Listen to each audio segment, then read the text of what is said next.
Well, even 400,000 years is a pretty small period of time. A geologist really gets comfortable when he's dealing with these millions of years. And Chris showed us a slide that went back hundreds of millions. I'll be more conservative and just come back 6 million years. Here's our temperature curve again, this time not from ice cores, but from deep sea cores. This is the research I personally work on.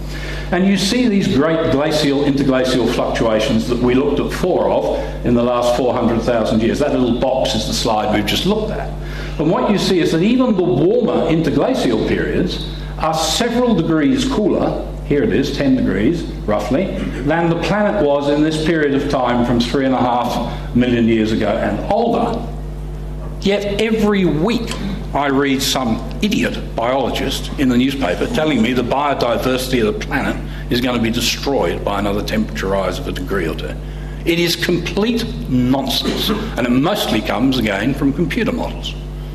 The planet biota we have today grew up with and is adapted, firstly, in its genetic inheritance, firstly to temperatures that are on average warmer than today. Secondly, by God, you'd better believe they're adapted to climate change, because look what they've just been through. They can cope with rapid climate change. And thirdly, they're adapted to a world which on the whole was about 3 degrees warmer than it is today. So that's magnitude of climate change. Is there anything unusual about the magnitude of modern climate change, late 20th century? No, none whatsoever. Ah, Bob, you're forgetting the rate. It's not the magnitude, it's not the height of the peak, it's the scaling up the side. The rate is unusual, is it?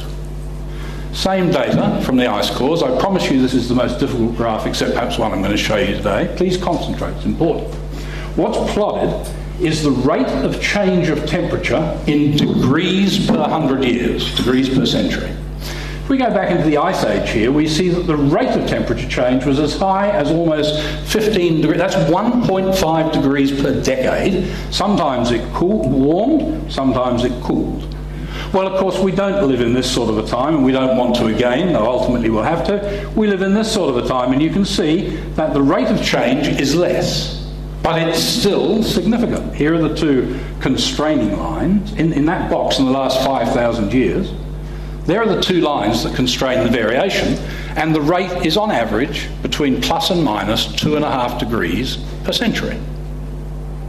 So the obvious question is, using the best available satellite data, what is the rate today? Here's the satellite graph from 1979 through to 2005, and yes, if we wish, we can fit a line. And lo and behold, the line says on average it's warming at about 1.5 degrees per century. Is that unusual? No. It's right within the geological envelope of change, and it just happens to be warming. It could just as easily have been cooling. Furthermore, what about this peak up here? That's the 1998 El Nino peak. It has nothing to do with greenhouse gas, yet that peak is to a very large degree, together with these two peaks, pulling the right-hand end of the line up. These two troughs, which are due to volcanic eruptions, are pulling the left-hand end of the line down. And as Chris has already said, a much more reasonable interpretation of this set of data is in fact that there's no change over that period of time, except perhaps for a slight step shift across the 1998 El Nino. So, climate is not changing, either in rate or in magnitude, in any way unusual in the late 20th century. And notice the late 20th century phase of warming. There's no warming in the 21st century. We've had stasis for the last 8 years. At the same time, carbon dioxide in the atmosphere has increased by 4%. The hypothesis is increases in carbon dioxide will cause dangerous global warming. The hypothesis is tested by that data set, and it fails the test. Yet still it pops up back in the paper every other day. Okay, well, it just happens that in the last few weeks, the IPCC and the traditional global warming alarmist campaign has taken a number of severe torpedo hits. Any one of them is enough to go right back to the drawing board.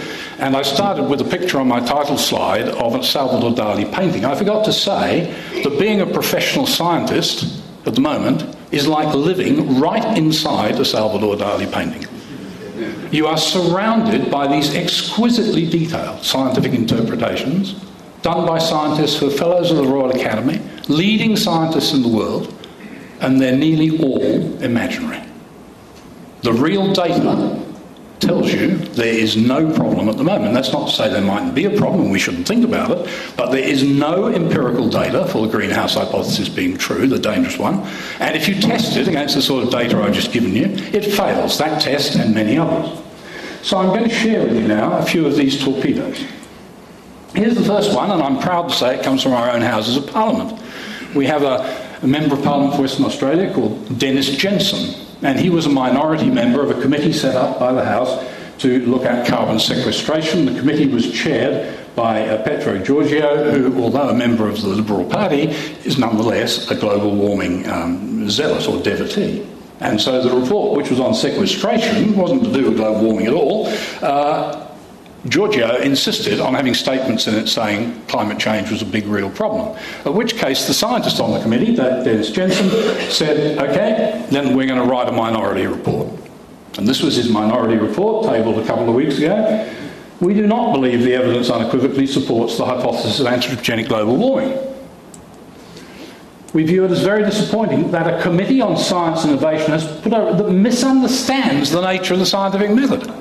I can get much blunter than that. Climate change is a natural phenomenon, it's always been, but it always will be. Whether human activities are disturbing climate in dangerous ways has yet to be proven. Now, those are absolutely accurate, scientifically sober statements. They're made by, it happens to be, the only qualified scientist in our entire parliamentary system. This was the most important thing in the whole report. Most of the public statements that promote the dangerous human warming scare are made from a position of ignorance by political leaders, press commentators and celebrities who share the characteristics of a lack of scientific training, lack of an ability to differentiate between sound science and computer-based scaremongering. Well, this is a very important minority report. It follows a report of the House of Lords in England and several reports from the US Senate which have drawn the same conclusion.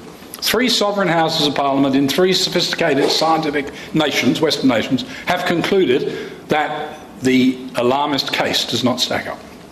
You'd think this would be greeted with clapping of hands and, well done, Dennis. You'd be joking. This, I might say, is the first torpedo. So here's what, people had to say. Jensen's wrong because 43 out of the 46 submissions said so. Jensen's report is philosophical waffle. What planet are these government MPs on? Dr. Jensen is a dinosaur. Jensen Group is the flat earth for. Damn it, Vale is simply daffy. Well, we might, I won't say that. You're laughing. This is our sovereign parliament. We have one person in that parliament with the training and the ability to write an accurate report on climate change. He does so. This is the result. It's an absolute disgrace.